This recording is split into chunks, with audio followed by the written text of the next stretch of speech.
Hello everyone, welcome back to the channel. Hope you are doing well and fine. And in today's video, I'll be showing you laptop how to record video. So without wasting any time, let's just jump right on the video and make sure to watch this video till the end and follow the steps as well.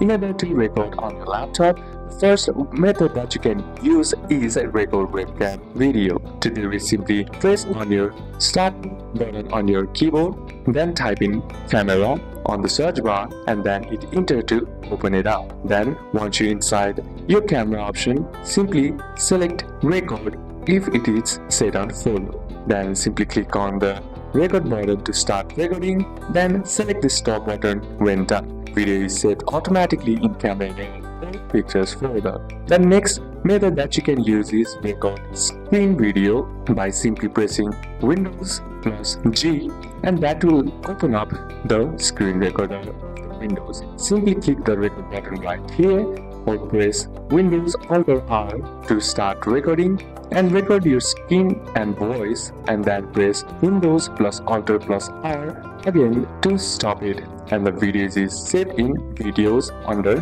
capture videos. So these are a couple of steps that you can apply, and that's it for today's video, guys. Hope this video was useful to you.